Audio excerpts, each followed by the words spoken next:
People say, love is the highest form of power. That belief has destroyed more leaders than war ever did. Love feels warm, voluntary, and moral. Fear feels cold, coercive, and cruel. Naturally, the modern mind rejects fear and clings to love. But power does not operate in the realm of feelings. It operates in the realm of human behavior under pressure. This is where idealism collapses. Human beings are not loyal by nature. They are loyal by convenience. When conditions are favorable, they praise you. When conditions change, they abandon you without hesitation. Love survives only when it costs nothing. The moment sacrifice is required, love begins to negotiate. This is not cynicism. It is observation. Love depends on goodwill, and goodwill is unstable. It fluctuates with mood, reward, social pressure, and personal gain.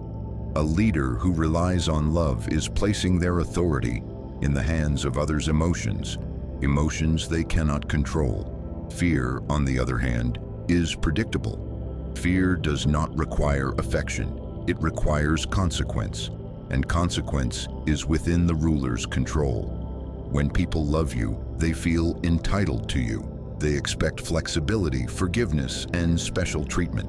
Over time, love erodes authority, boundaries blur, discipline weakens. Eventually, respect dissolves into familiarity, and familiarity breeds contempt. This is why betrayal so often comes from those closest to power. Love creates proximity. Proximity creates access, and access creates opportunity. Fear creates distance. Distance preserves order. A feared leader does not need to beg for loyalty. They do not need to explain themselves endlessly. Their authority is self-enforcing. People comply not because they admire, but because they understand the cost of defiance. This does not mean fear must be violent or cruel. The greatest mistake is confusing fear with chaos. Fear, when structured, is calm. It is quiet. It is consistent. It is the certainty that actions have consequences. The problem with love is not that it is weak, it is that it is conditional. The problem with fear is not that it is harsh, it is that it is honest. Human beings calculate risk far more accurately than gratitude. They remember pain longer than kindness. They obey what they cannot afford to lose. A ruler who understands this does not chase affection. They cultivate reputation, and reputation is the foundation of durable power. Love binds people emotionally. Fear binds them structurally. This distinction is critical. Emotional bonds dissolve under stress. Structural bonds endure because they are reinforced by reality. When a system is built on fear, not terror, but consequence, individual feelings become irrelevant. Consider this: when people love a leader, they support them as long as doing so aligns with their interests. But when fear exists, people comply even when it does not benefit them personally.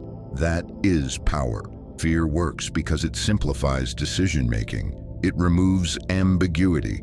People do not ask, "How do I feel about this?" They ask, "What happens if I don't comply?"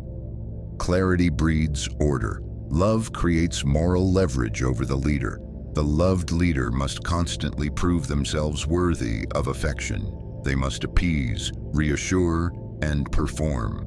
Over time, leadership becomes a performance rather than a position. Fear reverses this dynamic. The feared leader is not evaluated emotionally. They are evaluated strategically. People measure them by capability, consistency, and resolve. This preserves authority, but fear must be controlled. Unpredictable fear creates resentment. Predictable fear creates stability. When consequences are known, evenly applied, and impersonal, fear becomes a stabilizing force rather than a destructive one.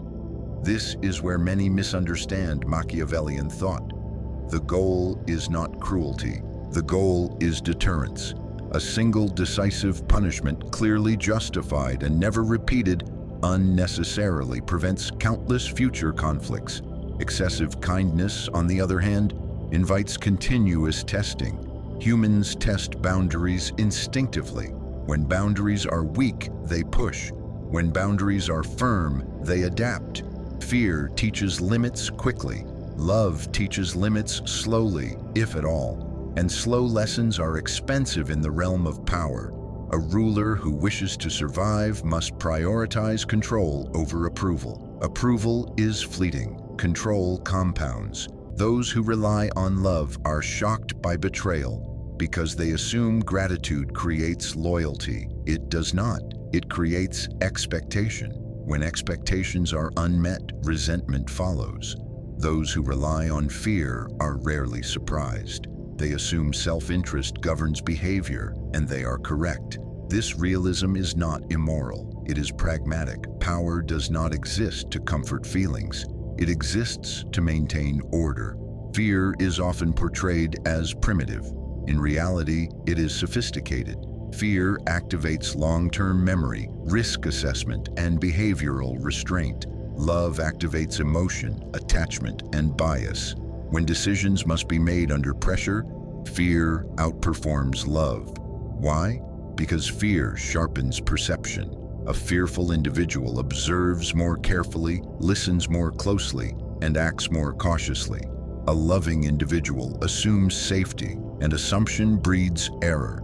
From a psychological perspective, fear externalizes authority. It does not rely on internal motivation.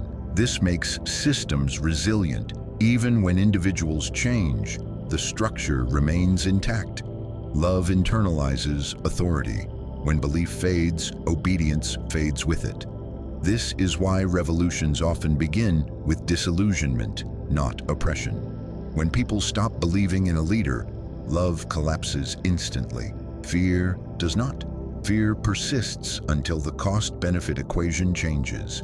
A wise ruler understands this and maintains fear without hatred. Hatred is dangerous because it motivates risk-taking. Fear encourages self-preservation. The ideal state is this: people do not hate you, but they are unwilling to challenge you.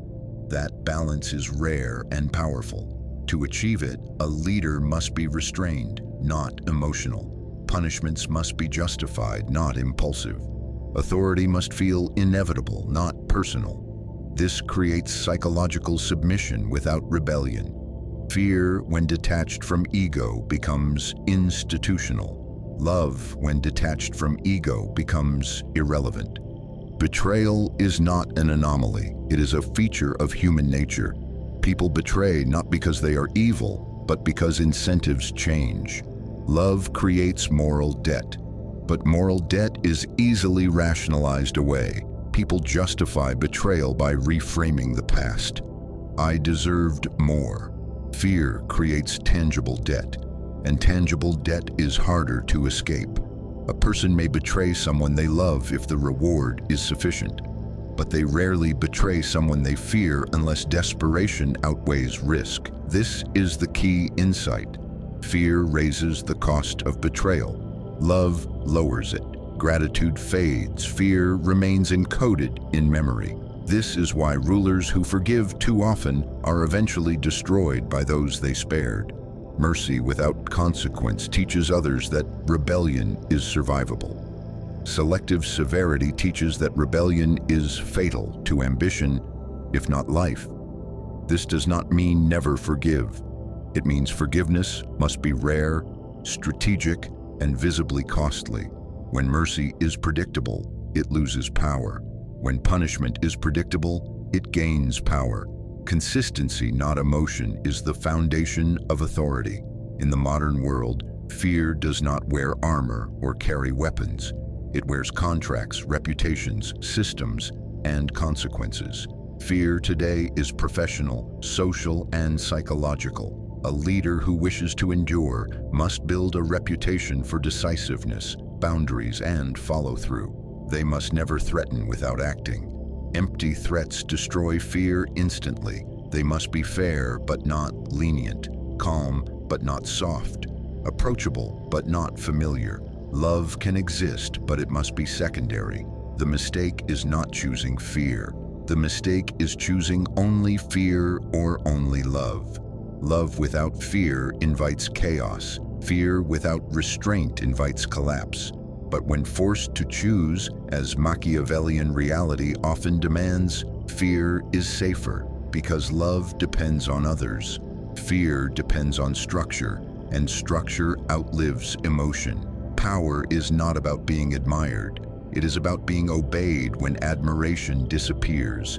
That is the uncomfortable truth of human nature, and those who understand it rule longer than those who deny it.